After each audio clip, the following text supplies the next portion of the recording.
आज हम बात करने वाले हैं एक ऐसे प्रोडक्ट की, एक ऐसे फूड आइटम की जो गरीब से अमीर लोगों तक की पसंद है। आज हम बात करने वाले हैं एक ऐसे बिस्किट की जिसने त्रासदी के वक्त भारत को संभाला। आज हम बात करने वाले हैं उस अनोखे बिस्किट की जिसने अंग्रेजों के बड़े बड़े बिस्किट ब्रांड को फेल कर दिया। और ये कहानी है पार्ले जी बिस्किट की। तो ये बात है 1929 की, जब भारत आज़ाद नहीं हुआ था। हम अभी भी अंग्रेजों के गुलाम थे। एक कारोबारी थे जिनका नाम था मोहन लाल दयाल। ये सिल्क कपड़े का कारोबार किया करते थे और ये इसमें जमे हुए भी थे।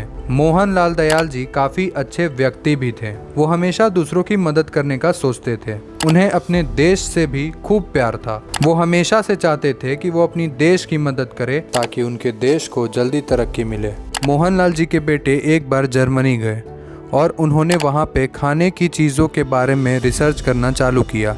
रिसर्च का मतलब उन्होंने ये बात जानने में दिलचस्पी थी कि आखिर कोई भी प्रोडक्ट बन के तैयार कैसे होता है। दरअसल इस रिसर्च को करने के पीछे एक मुख्य कारण भारत में बिक रहे फूड आइटम्स की महंगाई भी थी। उस समय रूल कर रहे ब्रिटिशर्स अपने प्रोडक्ट को ही वहाँ बेचते थे और वो इतनी महंगी होती थी कि साधारण लोग उसको अफोर्ड नहीं कर सकते थे।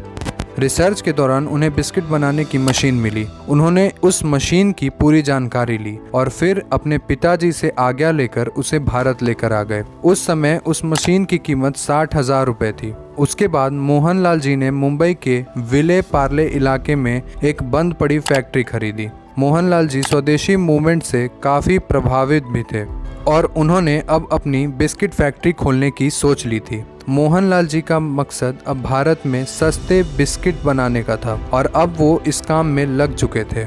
आज के वक्त में अगर हमें कोई बिजनेस सेटअप करना होता है तो हम पहले वर्कर को ढूंढते हैं, मैनेजर को ढूंढते हैं, पहले पूरी एक वर्किंग टीम बनाते हैं और तब जाके उसकी शुरुआत करते हैं। पर मोहनलाल जी ने ऐसा कुछ भी नहीं किया और अपने घर के 12 लोगों के साथ मिलकर प्रोडक्शन चालू कर दिया। इनके परिवार के सदस्य ही इंजीनियर, मैनेजर और ग्राउंड वर्कर बन गए। सोचिए कितने अच्छे से परिवार के लोग ने ही साथ दिया इनके काम में। मोहनलाल जी अपने काम में इतने व्यस्त हो गए कि उन्होंने अपने ब्रांड का कुछ नाम तक नहीं रखा। कुछ दिनों बाद अपने जगह जहां से फैक्ट्री की शुरुआत हुई थी उसी से ब्रांड को नाम मिला पार्ले। फैक्ट्री की शुरुआत तो 1929 में ही हो गई थी, पर बिस्किट की प्रोडक्शन 10 साल के बाद चालू हुई। चालू होने के बाद ये आम जनता में खूब लोकप्रिय होते चली गई। अब हर भारतीय बिस्किट खा सकते हैं। ऐसा नहीं है कि इससे पहले बाजार में बिस्किट नहीं मिलती थी, पर वो इंपोर्ट होके बाहर से आते थे, जिसके कारण दाम काफी बढ़ जाता था और मध्य वर्ग के लोग इसे अफोर्ड नहीं कर पाते थे। दूसरे विश्व युद्ध के दौरान ब्रिटिश इंडियन आर्मी के जवानों में भी पार्ले बिस्किट की खूब सप्लाई हुई थी। युद्ध में सेना को कुछ ऐसा खाने को चाहिए था जिसे वो बिना पकाए तुरंत खा सके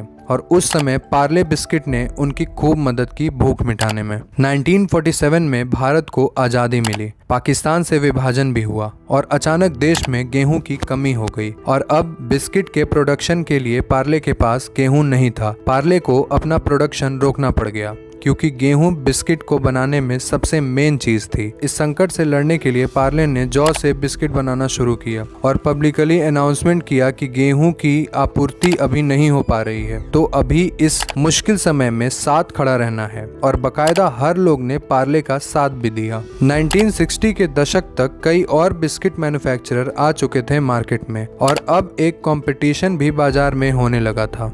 इसमें पार्ले के सेल भी प्रभावित हुए। कई लोग तो प्रभावित इसलिए भी हो रहे थे क्योंकि उस समय बिस्किट किसी पैकेट में नहीं आती थी। उस टाइम पे लूज बिस्किट्स मार्केट में आते थे और कई कंपनियों को इस बात का फायदा हो गया। दरअसल हर बिस्किट मैन्युफैक्चरर ग्लूको नाम से बेचने लग गए अपने प्रोडक्ट को और पब्लिक को लगने लगा था कि ग्लूको बिस्कुट का मतलब तो पार्ले ग्लूको बिस्किट ही है। तो इस पे पार्ले ने एक बड़ा फैसला लिया और वो फैसला था कि पार्ले का नाम पार्ले ग्लूको नहीं पार्ले जी होगा और अब ये एक पैकेट में आएगा। कंपनी के इस फैसले से पार्ले को फायदा हुआ और अब लोगों में कंफ्यूजन भी पैदा नहीं होता था। इसकी पैकेट पीले रंग की होती थी जिसपे एक बच्ची लड़की की तस्वीर बनी हुई है। इस लड़की का इलस्ट्रेशन एवरेस्ट ब्रांड सॉल्यूशन के मगन लाल दहिया ने तैयार किया था। अब कैसे भी लोग हों, पढ़े हो या अनपढ़ हो, वो इस तस्वीर को देखकर पहचान लेते थे कि ये पार्ले जी बिस्किट है। इसमें कई नकली कंपनियों को जो पार्ले के नाम पे अपनी दुकान चलाना चाहते थे, उनकी दुकान बंद हो गई। ब्रांडिंग और पैकेजिंग के बाद अब समय आ गया था टीवी विज्ञापन का। लोग अब टीवी देखना शुरू कर दिए थे और उस समय के टाइम पे अगर किसी हीरो ने किसी प्रोडक्ट की मार्केटिंग कर दी तो समझिए उसकी किस्मत चमक गई। फिर इसी स्ट्रेटेजी को अपनाया पार्ले जी ने। 1998 में पार्ले ने शक्तिमान को अपना ब्रांड एम्बेसडर बना लिया।